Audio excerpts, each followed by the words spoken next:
제대로 되는지 모르겠습니다. 마이크가 켜졌어요? 성경 말씀은 갈라디아서 4장 보시겠습니다. 4장에서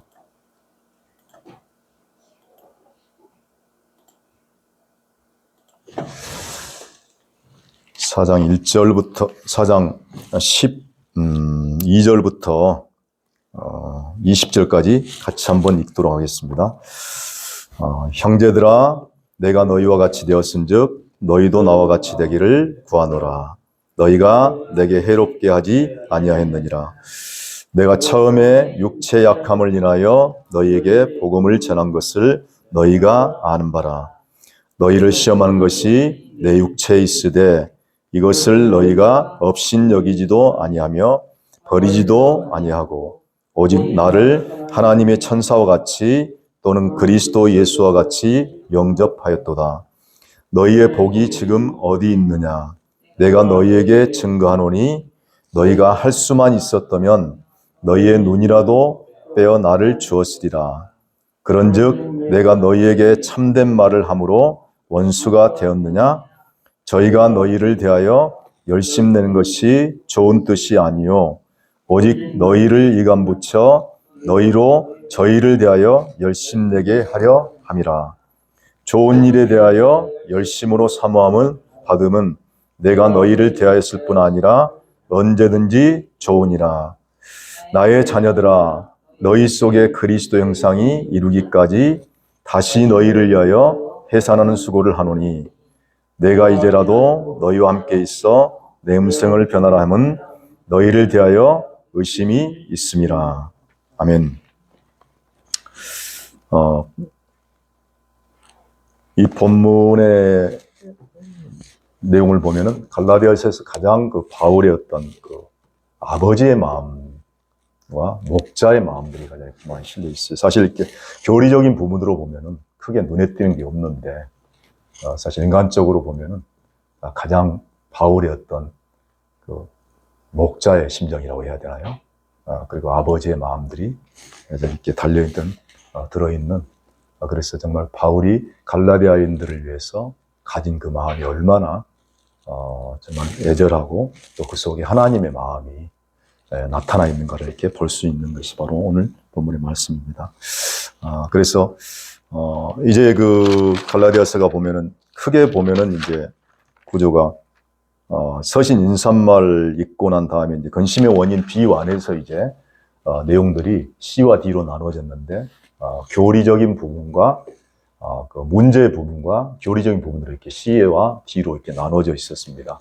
그런데 이 A의 부분이 A1, B1의 부분이 이제 다 끝나고 B2가 시작되는 부분입니다. 그래서 내용으로 보면 B1과 B2, B3가 대칭이기 때문에 분량은 다르지만은 같은 내용을 담고 있다고 이렇게 이미 다 알고 계시고, 그래서 그 내용을 다시 B2에서 시작하는 부분인데, B2도 동일하게 크게 보면은 근심의 원인과 교정에 대해서 다루고 있고, 그것이 다시 C1, C2와 D2로 나눠져 있어서 C2에서는 근심의 원인, 다시 말하면 어떤 문제에 대해서 다루고 있을 뿐만 아니라, 그리고 D2에서는 그것을 문제를 바로잡는 복음에 대해서 다시 다루고 있습니다.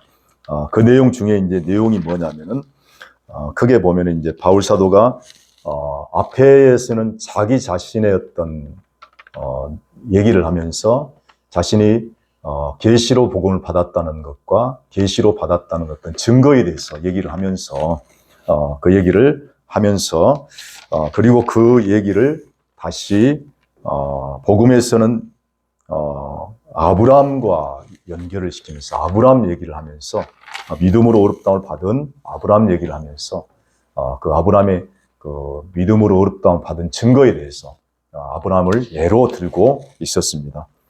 그래서 이제 여기 부분에 보면은 B에서 보면은 이제 뒤에 보면은 이제 아브라함 얘기가 다시 등장을 하죠. 등장을 하는데 그 내용 중에 이제 뭐냐면 사라입니다. 사라이고 그리고 사라에게서 난 아들이 둘이 있죠. 둘이 있는데, 사라에서 난 아들이 둘이 있는데, 이스마엘과 이삭에 대해서 다루면서 종과 아들에 대해서 다시 이렇게 복음과 율법에 대해서 비교를 하면서 그렇게 갈라디아서를 이렇게 얘기를 하고 있는 것을 볼 수가 있습니다. 그래서 오늘 14절에 보니까 12절에 보니까 형제들아 내가 너희와 같이 되었은즉 너희도 나와 같이 되기를 구하노라 그랬는데, 사실 이 말씀에는 바울 사도가 이렇게 살아왔던 과정을 보면 유대인이었고 유대인으로서 율법을 지키지 않는, 율법을 폐한, 그래서 이방인처럼 살아왔던 그런 삶을 살게 된 것이죠. 그것은 본인이 율법에 열심히 있었고 율법으로는 유대인으로서 어느 누구에게도 지지 않을 만큼 율법을 철저히 지켰던 사람이었는데, 이 복음으로 인해서 예수 그리스도를 만나고 나서 율법을 지키지 않고 오히려 이방인처럼 살아왔던, 그래서 율법에 자유한 사람으로 살아간 것을 얘기를 하고 있었습니다.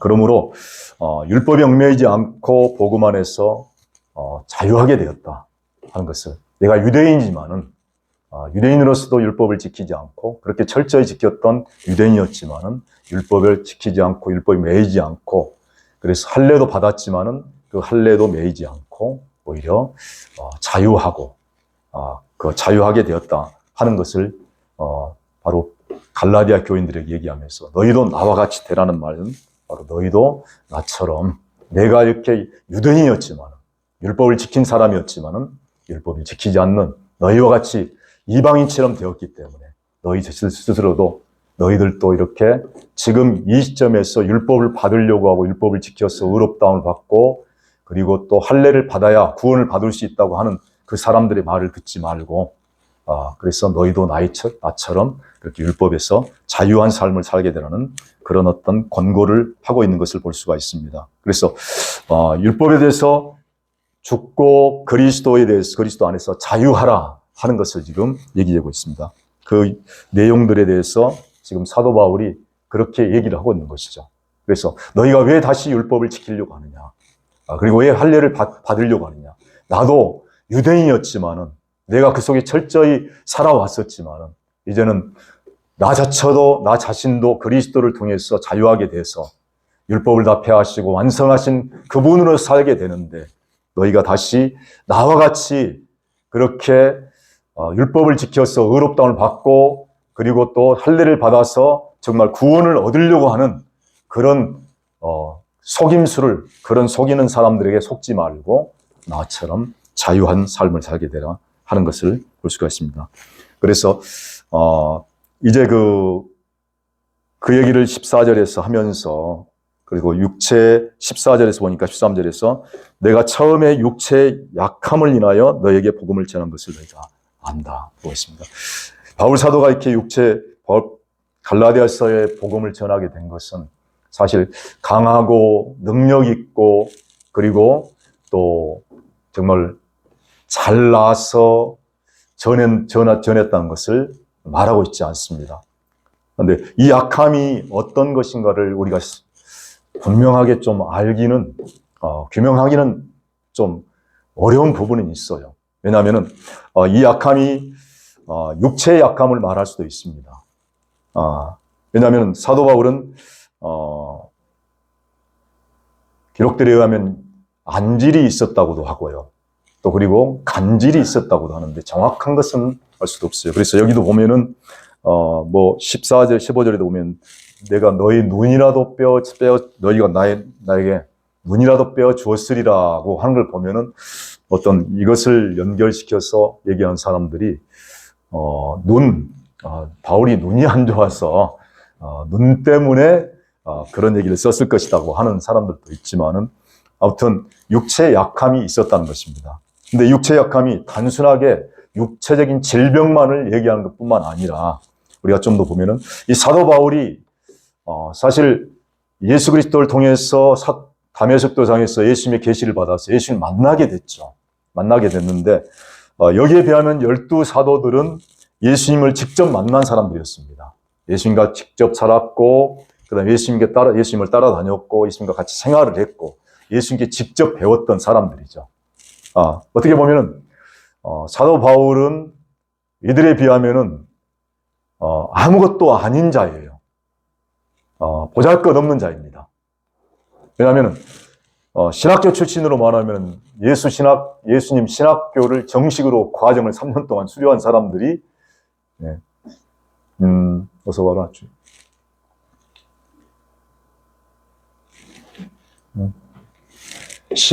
제자들은 3년 동안 예수님을 따라다니면서 신학교를 정식으로 수료한 사람들이잖아요. 그렇게 말하면은 사도 바울은 예수님 신학교를 수료를 하지 않고 전혀 예수님께 배우지도 않고 예수님과 생활하지도 않고 그래서 제자들은 그런 혜택을 많이 받게 됐잖아요. 직접 예수님이 병을 고치는 것도 보게 되었고 또 사도 베드로는 예수님이 무리를 걸으면서 예수님 무리를 걸어보라니까 무리를 걷는 체험도 직접 해보고 아마 인류 역사상 직접 예수님 빼놓고 무리를 걸었던 사람은 아마 베드로밖에 없을 것 같아요. 그죠? 다른데 어디 기록이 좀 있나요? 아마 그 무리를 사람으로서 무리를 걸었던 사람은 아마 베드로밖에 없을 정도로 그런 놀라운 어떤 기적이죠. 기적을 체험했을 뿐만 아니라 또 예수님이 변화선상에서도 예수님과 함께 갔을 때 예수님이 다 데리고 가지는 않았어요. 보면 예수님도 오면은 차별은 아니지만은 제자들을 데리고 다닐 때도 몇몇 제자들을 때로는 따로 떼어서 데리고 다녔어요. 그 사람들이 누구냐면 베드로와 요한, 야고보 아마 세 사람 이렇게 다녔던 것 같은데 그런데 이제 베드로가 그때 변화상에서도 베드로가 왔을 때 예수님이 거기서 변화했을 때 누구를 봤습니까? 베드로가 예수님만 봤을 뿐만 아니라 모세와 엘리야까지 같이 보게 되는 어떤 신령한 체험도 하게 되잖아요. 그리고 결정적으로 제자들은 예수님이 십자가에 죽은 사건을 직접 목격했을 뿐만 아니라 그리고 예수님의 부활의 장면들도 실제로 목격을 했죠. 그런데 여기에 비하면은 사도 바울은 그런 예수님을 직접 만난 적도 없고 그리고 또 예수님과 함께 제자들처럼 3년 동안 따라다니면서 그런 과정들을 체험하고 같이 생활했던 그런 경험도 없습니다.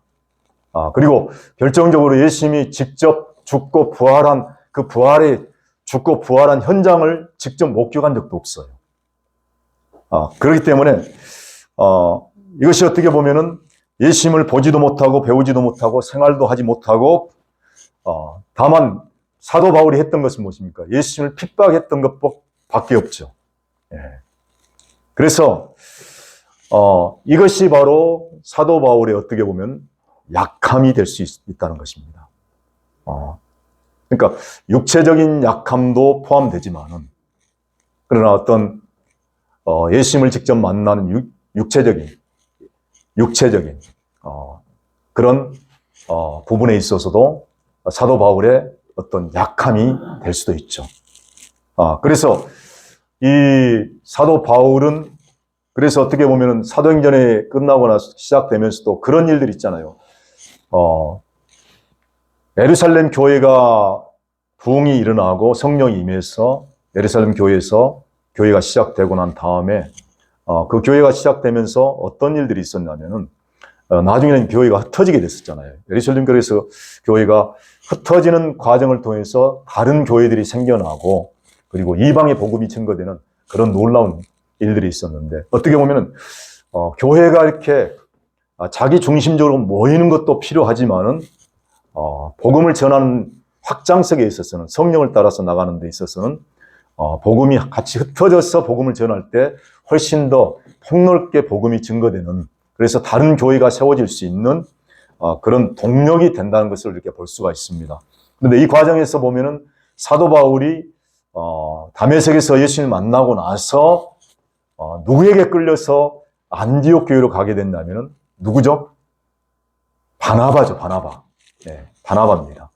바나바에 의해서 바나바를 만나서 바나바의 인도를 받아서 그리고 나서 안디옥 교회 가서 거기서 이제 그 안디옥에서 교사들이 있어서 안디옥 교회에서 중심을 던졌는데, 그때까지만 하더라도 안디옥 교회 교회 생기면서 결국에는 안디옥 교회 중심이 바나바와 바울이 됐지만은 처음에는 누가 중심이었냐면 바나바였어요. 그래서 이들에 비하면은 어떻게 보면 사도들이나 바나바에 비하면은 사도들이나 바나바가 목회자급이었다라면은 바울은 어떻게 보면 평신도에 불과한 사람이라고 볼 수 있습니다. 그래서 이런 면에서 봤을 때는 육체적인 약함들도 있었지만은 사도 바울에게는 인간적으로 사도들에 비하면은 상당히 연약함이 있었어요. 그래서 부족함이 있었다는 것입니다. 그래서 이 사도 바울이 이 육체에 뿐만 아니라 시험하는 것이 육체에 있다라고 했잖아요. 처음에.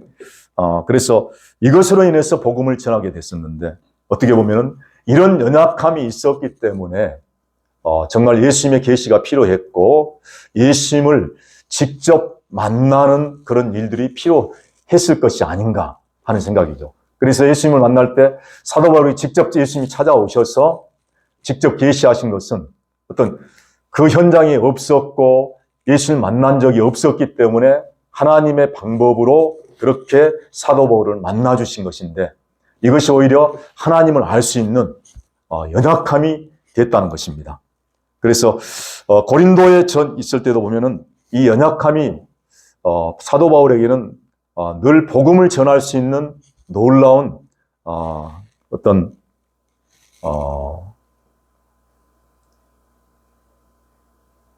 도구가 됐다는 것을 알 수가 있습니다.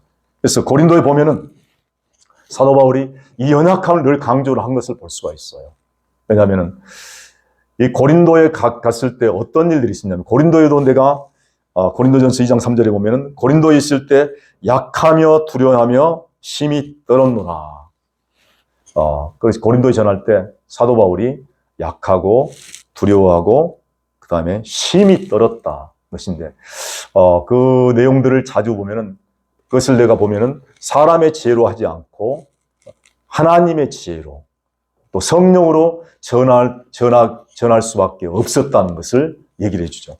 그것은 다시 말하면 자기 자신의 힘으로 할 수 없고 자기 어떤 지혜로 할 수 없기 때문에, 하나님이 하시지 않으면, 하나님이 하셔야만 되기 때문에 자신의 약함이 있었다는 것을 얘기하고 있다는 것입니다. 그래서 여기서 이전에 어떤 일들이 있었냐면은, 바울 사도가 이제 고린도에 복음을 전하기 전에 그 앞전에 사도행전을 보면은 아덴에 가서 복음을 전했어요.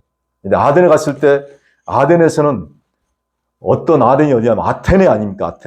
아테네인데 그 당시까지만 해도 아테네에는 많은 철학이 많이 있었죠. 그래서 거기 보면 사도행전 17장에도 에비구로스 학파가 있었고 스토이고 학파가 있는데, 이것은 어쩌면 에피쿠로스죠. 철학의 3대 학파가 에피쿠로스, 스토아, 아리스토텔레스, 누구죠? 아리스토텔레스, 세 명이 있는데, 갑자기, 그거 있는데, 에피쿠로스 학파와 스토 학파에 대해서 그 학파들이, 그 당시에 철학의 학파들이 있었는데, 거기 가서 사도 바울이 복음을 전할 때 이 사람들이 매일 어떤 새로운 것들의 사상에 대해서 듣는 것을 너무 좋아했다는 거예요. 그런데 사도 바울이 실질적으로 인간적으로는 예수님과 만나고 예수님과 함께 생활하는 것은 실질적으로 부족하고 약함이 됐었지만은, 인간적으로 그 당시에 보면 세계 석학, 당시에 최고의 석학 중에 한 사람이었다는 것을 우리가 역사를 통해서 볼 수가 있습니다. 다시 말하면 철학에도 상당히 능통한 사람이었다는 것입니다. 그래서 사도 바울이 복음을 전할 때, 거기 가서 들 때, 이 철학 사상을 가진 사람들에게 복음을 전할 때 사도 바울이 자신 있게 복음을 전했다고 볼 수가 있어요. 그래서 거기서 표현한 단어가 뭐냐면, 이 사람들이 듣는데 이 말장이라고 해요. 말장. 사도 바울 표현할 때 말장이라고 했어요. 말을 얼마나 잘하는지. 그러니까 그 철학의 어떤 사상들에 대해서 뛰어난 어떤 언변을 가지고 복음을 전했겠죠. 그런데 그리고 나서 복음을 아덴에서 복음을 전하는데 결과는 어떤 거였냐면요, 단지 몇 사람이 예수를 믿을 뿐이었다고 그랬어요. 그러니까 이 아테네에서 사도 바울이 가진 그 인간적인 지식과 능력을 가지고 복음을 전했지만은 결국에는 겨우 몇 사람이 예수님 믿을 뿐이었다는 것입니다. 다시 말하면 이것이 사도 바울에게 큰 실패였다는 것이죠. 그리고 나서 바울 고린도전서에 갔었는데, 고린도전서에 가서는 사도 바울이 고린도전서에 복음을 전할 때 심히 두렵고 떨림이 있었어요. 왜냐하면은 아덴에서 큰 실패를 경험했기 때문에, 자기 스스로 자기 힘으로 자기 능력으로 복음을 전하려고 했던 것에 실패를 경험했기 때문에 진정으로 무엇을 의지했습니까? 하나님을 의지할 수밖에 없어요. 내가 할 수 없구나. 내가 할 수 없구나. 하나님이 하셔야 되는구나. 이것을 알게 된 것이죠. 그로 인해서 사도 바울이 거기서 복음을 전하는데 말씀에 붙들려서 말씀을 전했다고 했어요. 말씀에 붙들려서 복음을 전했다. 그리고 예수님이 그때 환상으로 나타나서 어떻게 말씀해요? 두려워 말라. 두려워 말라. 그러니까 사도 바울에게 상당한 두려움이 있었어요. 그런데 고린도전서 2장 3절에서 고린도에 있을 때 약하며 두려워하며 힘이 떨어진다. 그 사도 바울이 거기서 자기 자신이 알게 된 것은 내 힘으로 할 수 없고 내 능력으로 할 수 없고, 그래서 하나님이 나를 통해서 하셔야 된다는 것을 알게 된 것이죠. 이것이 바울의 연약함입니다. 그래서 이 연약함을 통해서 복음을 전할 수 있었다는 것입니다. 사실 이번 주에도 그 나눔을 통해서 어떤 자매님이 얘기를 할 때 그런 나눔들을 하더라고요. 자신이 정말 이게 복음을 알고 자기 친척 언니들 이렇게 복음을 전하는데, 형부한테도 이렇게 복음을 전하는데, 이 복음을 전하는데 가서 막 무엇을 복음을 얘기를 하고, 그리고 막 전하고, 그리고 강요를 하고, 이렇게 해서 내가 복음을 받았습니다. 복음을 알게 됐습니다. 그렇게 막 좋은 어떤 강한 모습으로 이렇게 전하려고 했을 때는 사람들이 듣지를 않더래요. 귀 딱 닫아버리고 안 듣는데, 이번에는 가서는 그 사람들의 얘기를 그렇게 얘기하면서 그냥 들어줬대요. 들어주고, 그리고 그러냐고, 그러겠다고, 그러면서 그들의 어떤 약함들을 들어주고, 그들의 연약함들을 들어주고, 그들의 어떤 인간적인 어떤 자아가 나오는 모습들을 그대로 받아주고 들어줬는데, 그러니까 오히려 마음이 열리더래요. 어떻게 보면은 우리가 이렇게 우리의 지혜와 능력과 우리의 강함으로 사람을 정복하는 것이 아닌 것 같아요. 진짜 이렇게 복음이 전해질 수 있는 것은 약할 때, 나는 할 수 없습니다. 나는 못하지만 주님이 하십니다. 그리고 어떻게 보면 나를 통해서 뭔가 많은 것이 나타나고 보여지고 하나님의 능력이 나타났다는 것을 증거하기보다도 나는 죽을 수밖에 없는 죄인이고 나는 망할 수밖에 없는 죄인입니다. 그래서 나는 예수님이 필요합니다. 라고 하는 그런 어떤 약함들이 있을 때 복음이 훨씬 더 강력하게 증거될 수 있는 것 같아요. 그렇죠? 그래서 사도 바울이 이 사도행전과 고린도전서를 봤을 때 우리가 복음이 전해질 수 있는 것은 우리가 가장 연약할 때 주님이 하실 수 있다는 것입니다. 우리가 뭔가 잘 되고 그리고 뭔가 성공하고 그래서 뭔가 커지고 확장되는 그런 가운데서 복음이 증거될 수도 있겠지만 진짜 복음이 복음되게 증거될 수 있는 것은 우리의 연약함을 통해서 나는 할 수 없기 때문에 주님이 하실 수 있습니다. 그래야 주님이 하실 수 있죠.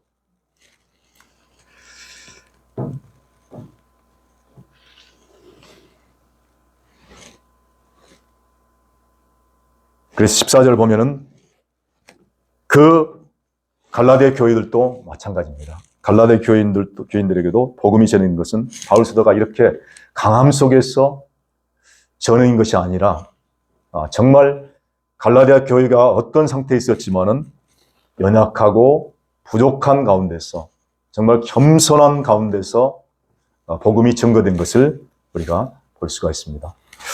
제가 이렇게 고천에 가서 지금 증거한 지가 지금 좀 한 3달 정도 됐나요?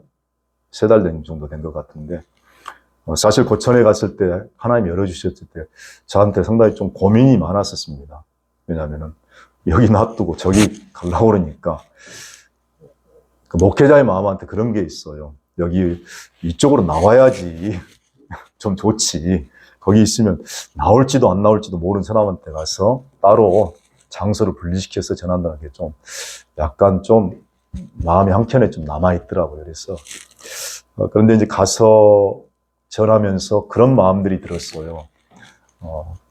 다른 사람보다도 거기 이제 그 좀 상당히 문제가 있는 분이잖아요. 김포에서는 그만한 사람이 없을 만큼 상당히 하여튼 좀 정말 복음이 필요한 사람이고 어둠 가운데 있는 그런 분인데, 그분한테 좀 마음을 맞추고 가야 되겠다는 마음으로 가게 됐었는데, 그분이 이 듣고 어느 순간에 이렇게 듣고 나서 놀랍게 이렇게 좀 변화되는 과정이 있었어요. 그래서 지금 하는 얘기가 뭐냐면 그분이 변하면은 김포가 뒤집어진다라고 할 정도로 그런 지금 일들이 지금 일어나고 있습니다. 근데 놀라운 거는 뭐냐면요, 이분이 어느 정도냐면 이 가서 그 음식들을 사오면은 음식을 이렇게 놓고 같이 먹으면요, 테이블이 2개니까 이쪽 하나 놓고 이쪽 놓고 오는데 저 있는 데는 항상 음식이 남아 있는데 제가 이제 물론 하면서 먹을 시간이 없어서 이제 별로 손을 잘 못 댈 때가 있고 그런데, 그래서 이쪽은 남아 있는데 저기는 항상 보면 그 자매가 앉아 있는 쪽은 항상 뭐가 이렇게 금방 났는데 없어져 버려요. 그래서 이렇게 좀 같이 잘 드시는가 보다 생각도 하고 그랬었는데, 나중에 보니까 이분이 다른 사람들도 그런 얘기를 하는데 먹는 귀신이 들렸다 할 정도로 있으면 얼마나 먹는지, 그렇게 먹고 그러다 보니까 놔두면은 그게 하나도 안 남는 거예요. 넣는 순간에 다 먹어버리니까. 그리고 또 많을 때는 어떻게 하냐, 먹고 나서요 그걸 다 싸갔대요. 저는 그것도 몰랐어요. 싸가고, 그래서 하성순 권사님 얘기로는 아직까지 자기가 이렇게 몇 년 동안 같이 지내면서 사준 적은 계속 사주고 그랬는데 한 번도 자기한테 사준 적이 없대요. 네. 그런 분인데, 그분이 어느 순간에 갑자기 먹는 것을 갖다가 이제는 내가 이제 좀 먹는 것 좀 덜 먹어야 되겠다, 그런 말씀을 하시고, 그리고 나서는 요즘 최근에 오셔서는 어떻게 하냐면 이번 주에는요 빵을 사오셨어요. 근데 역사적으로 그런 일이 한 번도 없었답니다. 네, 역사적으로. 그리고 어느 자기 얘기로도 그 교회 어떤 교회를 가셨는데 10몇 년 동안 다녔는데 한 번도 헌금을 하거나, 매일 가서 거기 가서 밥을 얻어먹고 그러는데 한 번도 헌금을 하거나 뭘 사온 적이 없어가지고 목사님 그러더래요. 목사님도 하도 얼마나 했으면 그랬겠습니까? 이제 그만 오십시오.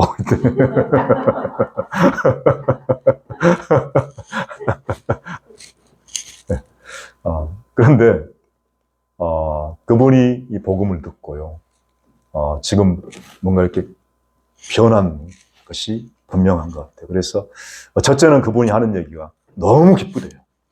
네, 너무 기쁘고, 그래서 그분 얘기로는 이번에 정신을 차린 것처럼 그런 얘기를 하고 이제 인생을 마지막을 정리하고 있습니다, 그 얘기를 하더라고요.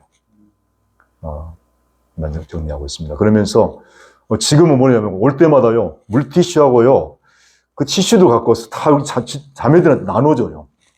나눠줘가지고, 근데 누구한테 주는 일들이 역사상 없었는데 지금 이런 일들이 벌어졌어요. 그래가지고 아직 온전하게 다 이렇게 이분이 다 회복이 되고 그러지는 않았지만, 중요한 거는요 너무 기쁘고 너무 감사하고 인생에 대해서 이제 정리가 된다는 것이죠. 그리고 이번에 마태복음을 하려고 왔는데, 마태복음을 이번 주부터 시작을 했는데요. 마태복음 1장에서 28장까지를 다 읽고 왔대요. 와, 그래서, 근데, 읽으시고 뭐가 마음에 남으셨습니까? 그러니까요, 뭐, 이게 나름대로 다 잡지는 못하는데, 그전에도 이제, 말씀을 듣고 은혜를 받았는데, 이분이 표현을 못 하시는데, 너무 좋다는 거예요. 그러니까. 뭐가 그렇게 좋으셨습니까? 그러니까요. 목사님이 너무 열심히 하셔서 좋다고. 그러니까 이제 뭐가 좋은 거 있는데 그 표현들이 안 되는 것도 있더라고요. 근데 이분이 하시는 말씀이 뭐냐면요. 그 얘기를 하시더라고요. 제가 겸손한 사람이 아니잖아요. 제가 봐도 겸손한 사람은 아니에요. 제가 봐도 온유한 사람이 아닌데 이분이 저한테요. 세상에서 제일 온유하고 겸손하대요. 전 목사님이 저한테 밀려났어요. 그래가지고.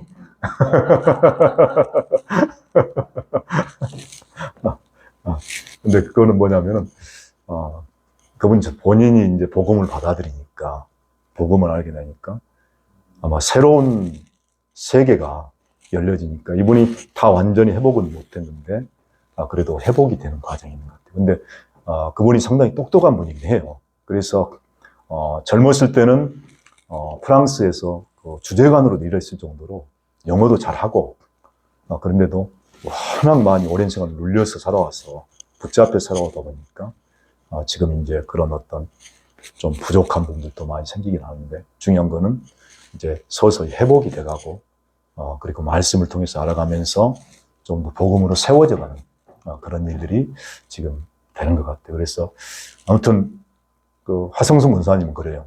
저분이 바뀌면 김포가 뒤집어집니다. 맨날 그래요. 김포가. 그러니까 김포에서 유명한 사람 같아요, 보니까. 네. 그리고 또 건물주의 주인이기도 하고. 네. 그런데 그렇게 잘 사는데도 불구하고 이만큼도 못 살고 못 누리고 살아가니까 얼마나 정말 어둠 가운데 사는 사람입니까? 근데 그 속에 그래도 가난함이 있었다는 걸 제가 보게 됐어요. 네. 가난함이 있었구나. 정말 그래도 그 눌린 가운데서도 정말 주님을 알고 싶은 마음이 있었구나 하는 것을 보게 됐죠. 그래서 4장 14절에 보니까 너희를 시험하는 것이 내 육체에 있으되, 시험하는 것이 육체에 있다.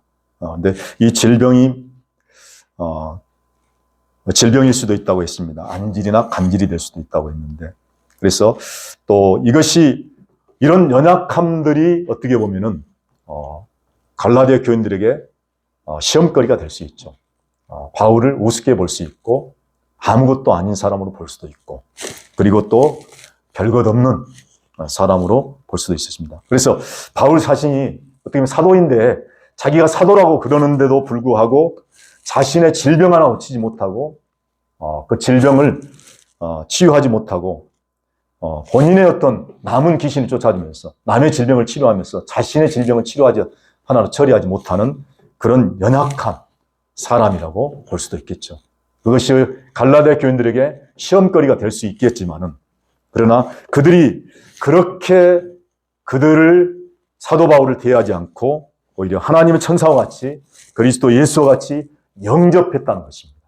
이것이 바로 갈라디아 교인들의 복음을 향한 가난함들이고, 또 그리고 복음에 대한 줄이고 목마른 그들의 갈라디아 교인들의 복이라는 것입니다. 그렇죠. 그래서 형제들아 내가 너희와 같이 되었은즉 너희의 복이, 그래서 15절 보니까 너희의 복이 지금 어디 있느냐, 내가 너희에게 증거하노니 너희가 할 수가 있었다면 너희의 눈이라도 빼어 나를 주었으리라. 이 복이 어떤 복이냐는 것입니다. 물론 갈라디아 교인들이 받은 복은 정말 이 복이 보면은 이 아브라함이 받은 복을 갈라디아 교인들도 받게 됐었죠. 그 복은 다시 말하면 예수 그리스도를 통해서 정말 의롭게 되고 거룩하게 되고 또 하나님의 자녀가 된 그 놀라운 복이 바로 갈라디아 교인들이 받은 복이겠죠. 그러나 그뿐만 아니라 갈라디아 교인들이 정말 그들 속에 있는 복이 무엇이냐면 그런 사도 바울을 갖다가 하나님의 천사와 같이 그리스도와 같이 영접했다는 것입니다. 이것은 다시 말하면 사도 바울을 그렇게 대단한 사람으로 영접한 것이 아니라 사도 바울 사람이 대단한 사람이다, 하나님이다, 그렇게 맞이한 것이 아니라 그들 속에 복음을 그렇게 갈급하고 복음을 사모했던 그런 것이 바로 그들에게 복이 되었다는 것입니다. 그래서 마태복음 10장 40절에 보면은 너희를 영접하는 자는 나를 영접하는 것이요 나를 영접하는 자는 나 보내시는 이를 영접하는 것이니라. 예수님이 그렇게 제자들을 보내면서 이렇게 했죠. 너희를 영접하는 자는 나를 영접하는 것이야. 그러니까 이것을 우리가 잘못 생각하면은 그 보내신 복음 전하는 사람들 같다, 하나님처럼 생각해라, 그런 의미가 아니죠. 복음을 전하는 그 사람을 통해서 복음을 그렇게 받아들이고, 복음을 받아들인 것이 그 결국 뭐냐면 예수 그리스도를 받아들인 것이잖아요. 그래서 사도행전 10장에도 우리가 보면은 이 가난한 자에 대해서 우리가 볼 수가 있습니다. 마태복음 5장에도 보면은 이 복에 대해서 얘기했지만은 심령이 가난한 자는 복이 있나니 천국이 저희 것이며, 이 복인데 이 복이 어떤 복이냐면 정말 가난하고 애통하고 의에 줄이고 목마른 이런 사람들이 바로 복 있는 사람이라는 것입니다. 이 사람들이 바로 예수 그리스도를 알 수 있고 예수 그리스도를 모실 수 있고 예수 그리스도를 통해서 살 수 있는 사람들, 이것이 바로 가장 복 있는 사람들이라는 것입니다. 그래서 사도행전 10장에 보면 고넬료가 나오는데요. 이 고넬료를 보면은 이 고넬료가 이방인 아닙니까? 이방인인데 이방인이면 로마의 백부장이에요. 백부장이고 또 그리고 이방인이면서 그리고 상당히 지위가 높은 사람인데 이 사람이 유대인이 믿는 하나님을 그렇게 섬기고 있었다는 것입니다. 근데 보면은 그래서 베드로를 통해서 복음을 전하게 됐었는데 이 베드로가 와서 그들에게 이제 복음을 전하고 그리고 예수님을 그들에게 성령 임했을 때 그 베드로가 했던 말이 있는데요. 베드로가 하나님을 경외하며 의를 행하는 사람이라고 이렇게 고뇌를 얘기해요. 그러니까 이방인인데도 불구하고 유대인들처럼 그렇게 율법도 지키고 할례는 받았는지는 모르겠지만은 어떤 유대인들이 하는 하나님을 섬기는 그런 규례를 행하면서 유대인들에게도 인정을 받았던 사람이에요. 그래서 그 하인이 고넬료를 표현할 때 어떻게 표현하냐면은 의인이고, 제가 의인이고, 또 경건한 사람이고, 또 유대 온 족속이 칭찬하는 사람이라고 이렇게 얘기를 합니다. 그러니까 유대인이 아닌데 하나님을 섬기기 위해서 유대인처럼 살았던 그런 사람이죠. 그 사람에게 바로 베드로가 하나님을 경외하며 의를 행하는 사람이라고 이렇게 얘기를 하는 것이죠. 그런 의미에서 보면은 이 고넬료를 바로 가난한 사람이라고 볼 수 있는 것입니다. 정말 의에 줄이고 목마른 사람. 그렇게 높은 지위에 있지만은 어떻게 보면은 정말 하나님을 믿을 이유가 없는 사람인데도 불구하고 그 속에 하나님을 향한 가난함들이 있었다는 거예요. 복음을 향한 가난함들이 있었다는 것입니다. 이것이 바로 갈라데 교인들에게 있었다는 것이죠. 갈라데 교인들도 마찬가지로 이런 복음을 향한 가난함들이 있었기 때문에 사도 바울이 얘기할 때 그것이 너희의 복이 아니었냐. 그것 때문에 나를 영접한 것이고 나를 하나님이 천사와 같이 맞아들였고 그리고 예수 그리스도를 영접하듯이 나를 영접하지 않았느냐. 그것이 너희의 복이었다 하는 것이죠. 그래서 그런즉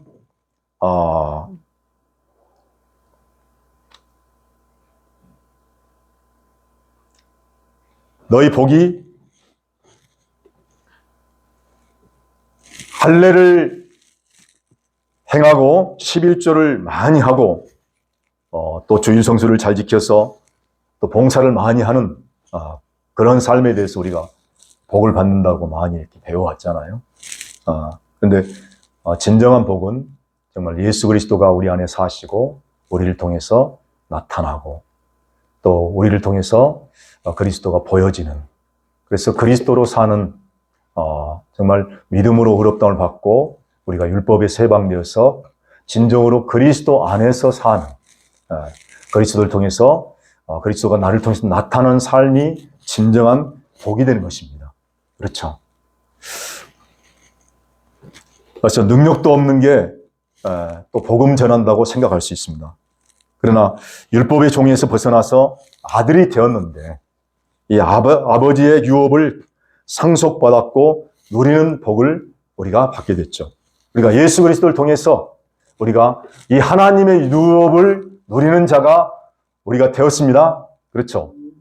우리가 잘해서 우리 힘으로 해서 하나님의 유업을 입는 것이 아니라 우리가 믿음으로 의롭다함을 받고 그 믿음으로 의롭다함을 받고 거룩하게 된 우리 속에 그리스도가 오셔서 그리스도를 사는, 나는 죽고 예수 그리스도가 나를 통해 사는 이 삶을 통해서 하나님의 유업을 누리게 되고 하나님의 복을 받게 되는, 그래서 하나님의 복에 참여하게 되는 이 복을 받게 되었습니다.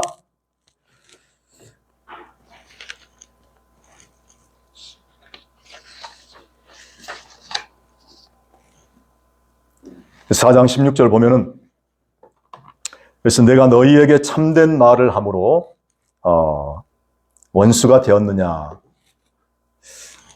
참된 말인데 예수 그리스도가 이 참된 말은 사실 이렇게 복음을 얘기할 수 있습니다. 그리고 예수 그리스도와 연합해서 예수 그리스도께서 우리 안에 사시고 그리스도를 통해서 우리가 우리 안에 사셔서 그 그리스도를 통해서 우리가 하나님의 놀라운 유업을 이을 수 있고 새 피조물이 되었다라는 것이 참된 말이죠. 원수가 되었느냐? 그러나 저희가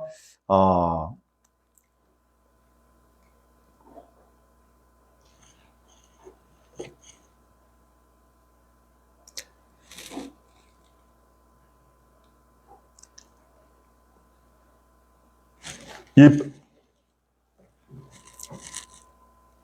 17절에 보면은 이 열심에 대해서 나오는데요. 이 정경적 열심도 열심이 있습니다. 그래서 오히려 정경적 열심이 더 우리를 열심내게 할 수 있고, 그래서 훨씬 더 나를 위해서 열심을 낼 수 있는데, 이 열심이 다시 좋은 뜻이 아니고 오히려 그것이 이간시키고 분리시키고 또 사람들을 갖다가 멀어지게 하는, 그리고 또 사람들을 갖다가 죽게 만드는 열심으로 우리가 볼 수 있습니다. 그래서 종교적 열심은 사람을 정죄하고 그리고 분리시키고 죽이는 그런 일들을 하는 것이 바로 이 종교적 열심입니다. 하나님을 위한 열심이 아니고 자기들의 종이 되게 하고, 그래서 선한 것처럼 보이지만은 오히려 자기를 높이게 하고, 또 그 속에 뭐가 없냐면 하나님의 사랑이 보이지 않아요. 하나님의 사랑이 나타나지 않습니다. 그래서 사도 바울이 이 선한 참된 말을 함으로 원수가 되었느냐 하는 것은, 내가 율법을 지켜서 의롭다함을 받는 것이 아니고, 그리고 율법에서 우리가 자유를 얻고 율법에서 해방되어서 이제는 그리스도로 산다, 너희 안에 그리스도께 사신다 하는 말을 하는 것이 너에게 원수가 되었느냐는 것입니다. 그럴 수가 없죠. 오히려 그래서 4장 19절의 내용이 이제 사도 바울의 결론적인 내용이 나오는데요. 그것이 나의 자녀들아, 너희 속에 그리스도 형상이 이루기까지 다시 너희를 위하여 해산하는 수고를 한다라는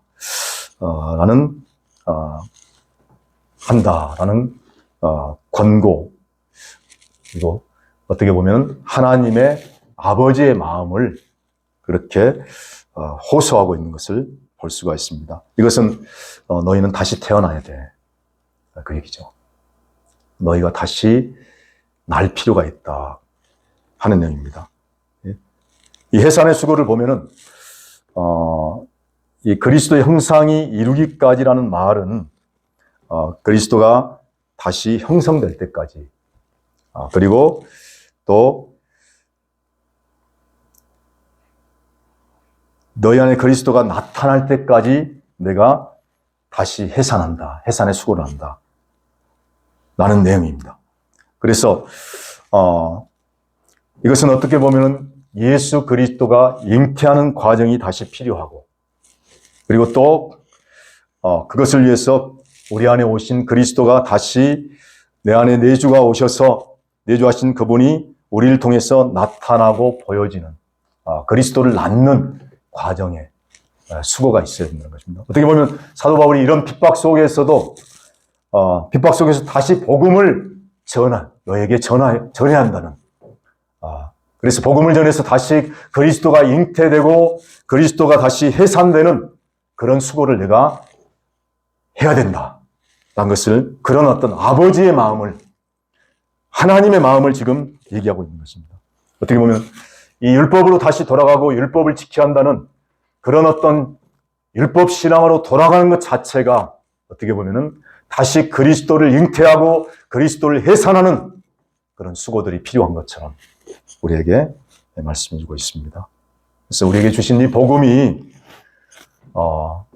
율법에서 우리를 자유케 했고 율법의 저주를 주님께서 다 이루시고 주님께서 다 받으시고 우리를 그 율법에 자유케 했는데, 하나님이 주시는 이 복음의 자유를 주셨는데 이 자유를 다시 누리지 못하고 다시 종의 멍에를 매려고 하는 이 갈라디아 교인들에게 지금 하고 있는 하나님의 마음이요 바울의 마음인 것을 우리가 볼 수가 있습니다. 그래서 해산의 수고는 아이를 낳는 고통처럼 한 영혼이 율법에서 벗어나서 그리스도의 생명을 거듭나게 하는, 어떤 면은 고통스러운 과정으로 이렇게 볼 수도 있지만, 그러나 이 과정이 반드시 또 복음을 통해서 필요하다는 것을 우리가 볼 수가 있습니다. 복음은 그래서 내가 죽고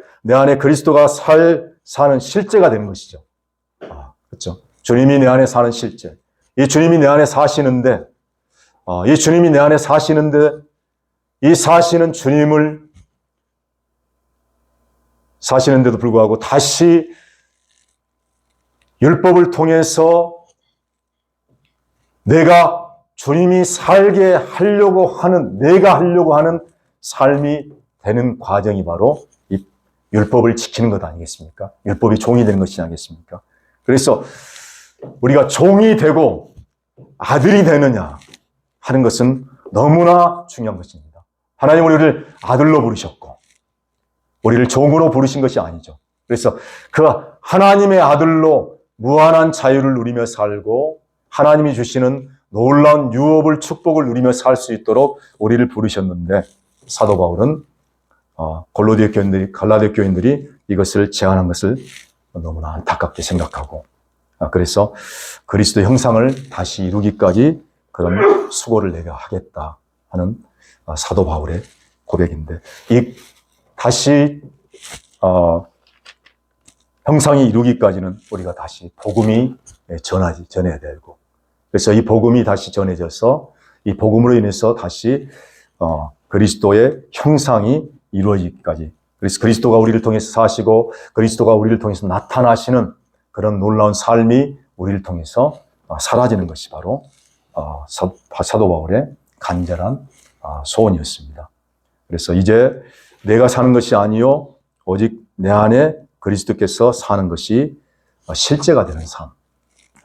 그래서 이것이 바울의 해산을 수고하며 그토록 보여주고 싶었던 그런 바울 사도의 갈라디아 교인들에게 했던 권고고 마음이었던 것을 볼 수가 있습니다.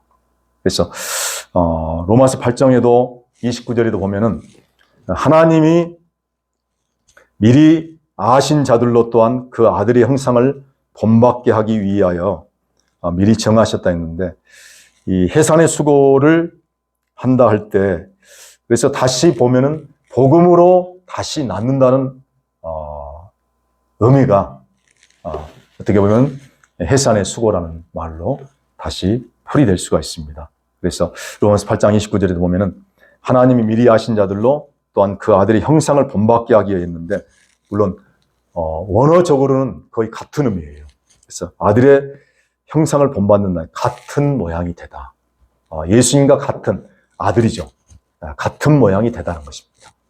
다시 이것이 뭐냐면 아까 말했던 몰포라는 얘기인데, 메타몰포인데, 이 얘기가 그리스도의 형상이 되다, 형성하다, 그리고 모양이나 형태를 이루다, 이것이 같은 모양이 되다는 것입니다. 그래서 이 과정에 반드시 뭐가 필요합니까? 잉태 과정이 먼저 필요하고, 그리고 우리가 예수 그리스도가 우리 안에 잉태됐죠. 잉태되고, 그래서 이 잉태된 예수 그리스도가 우리를 통해서 출산되어지는 것, 나타나고 보여지는 해산의 수고가 바울 사도에게 그렇게 갈라디아 교인들에게 필요했다.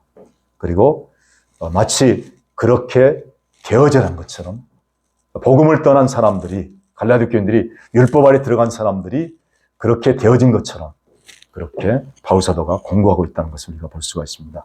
그래서 우리가 이 뜻을 알면은 내 안에 그리스도가 오셔서 내 안에 내주하신다, 세신다. 그리고 그분이 나를 통해서 나타나기를 또 표현되고, 그리고 나타나고 보여준다. 이것이 가장 큰 하나님의 우리에게 주신 복이고, 또 우리가 세상을 변화시킬 수 있는 가장 큰 동력, 그리고 가장 큰 빛이 되는 것을 우리가 생각하면 우리를 통해서 그리스도가 계속해서 나타나고 보여지는 이 일들이 교회와 우리를 통해서 계속되어지기를 소망합니다. 네, 기도하겠습니다. 하나님 아버지 감사합니다. 오늘 갈라디아 교인들에게 전했던 바울 사도가 정말 율법 아래 다시 들어가서 종이 되고 하나님이 주신 그 자유를 누리지 못하고 오히려 그 자유 아래 제한받고, 그래서 자신들이 뭔가를 이루려고 했던 갈라디아 교인들의 모습을 보면서 하나님이 우리에게 주신 이 자유가 얼마나 놀라운 것임을 알게 하시니 감사합니다. 하나님께서 우리에게 주신 이 놀라운 자유와 그리고 하나님의 유업을 마음껏 누려가게 하시고, 그를 통해서 우리가 우리 안에 사신 예수 그리스도를 나타내고 보여줄 수 있는 그런 삶을 살 수 있도록 인도해 주시옵소서.